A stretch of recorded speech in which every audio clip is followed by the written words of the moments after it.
Hello and welcome back to another Living Lambo 3D printing video. Today we're going to be making a half-scale replica of Daredevil's cowl.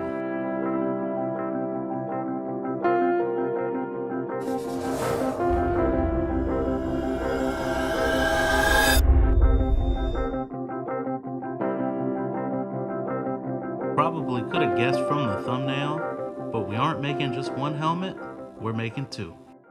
As always, I'll put the link for the file down in the description, and while you're down there, don't be afraid to follow the link to my Etsy page and check out what we have going on over there. It's a great way to support the channel.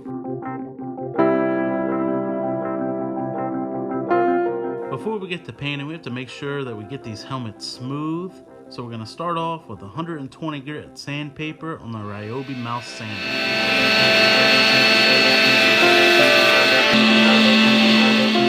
These mouth sanders can easily melt right through the plastic, so be sure not to spend too much time in just one area.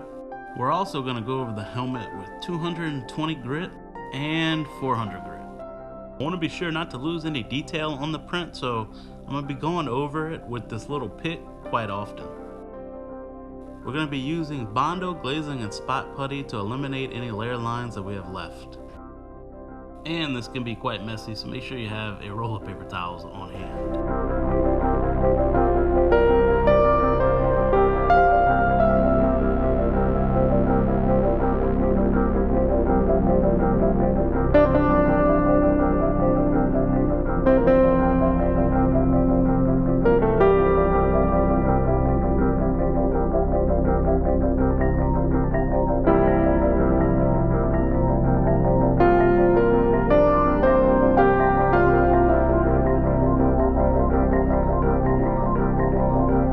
The first helmet's on the left, and then the helmet on the right I taped off because I didn't want to lose any of that textured detail. If you attempt to use Bondo, please allow it to dry for a couple hours, and then we're going to sand it again with some higher grit sandpaper, and then we're going to prime with this Krylon 2-in-1 primer. The helmet on the left is sanded and ready for primer. I just wanted to show you guys the difference between the two.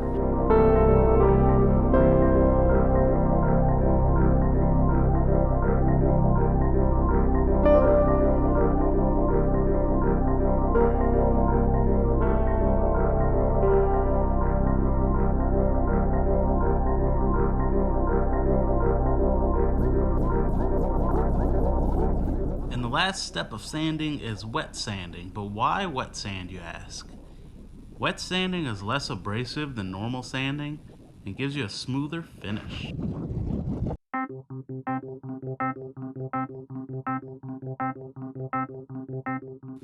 Each helmet has a slightly different design, so that calls for two different base coats. The red helmet gets a black base coat,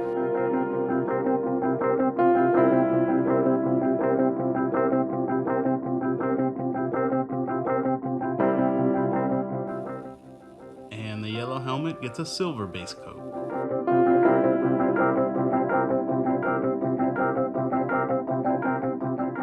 For the red, I'm going to be using a Rust-Oleum brick paint.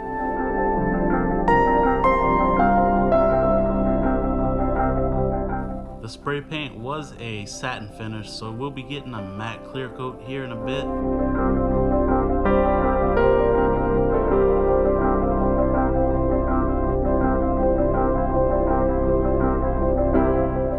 And the yellow helmet is a little bit more worn down than the red one, so we're going to be doing the good old mustard trick. The mustard just acts as a masking agent, so when you put another coat of spray paint on top of it, once that's dry, you can wipe it away and it will leave the silver underneath.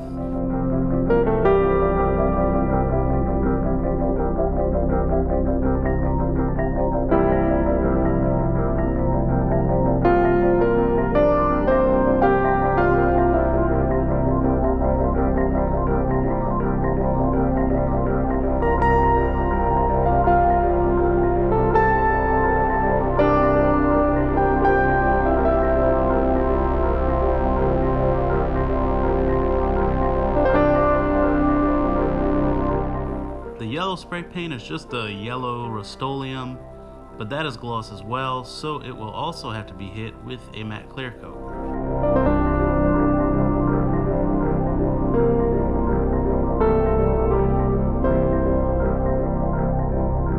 I did spray the clear coat prior to removing the mustard, so that it did make it a little bit harder to remove than typically, but a little bit of sandpaper, a little bit of hot water, and just using your finger was able to get the job done eventually.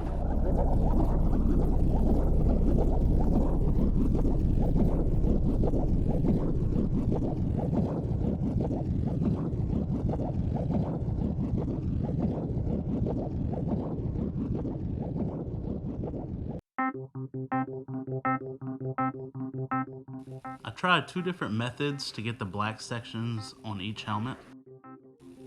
The red helmet had the black base coat, so I was able to just tape off some areas that needed to remain black. And then I went in with a paintbrush and a little bit of black paint and just kind of touched up some areas.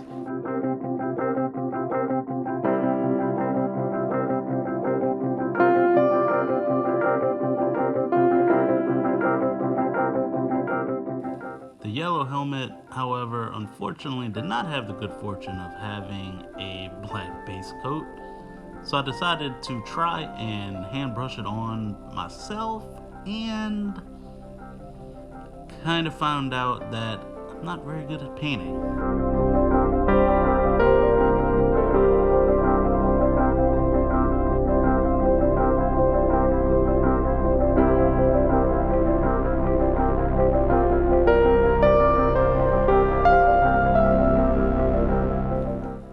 And the final step is the eyes. So let me go over what I was thinking. I wanted to find a light and easily flexible piece of plastic, and I thought a water bottle would be perfect for this. So I cut out little squares, painted them, and I was hopeful that I would be able to glue them inside of the helmets, kind of like this. But long story short, even with how thin the plastic was, I still was not able to get it to glue to the inside.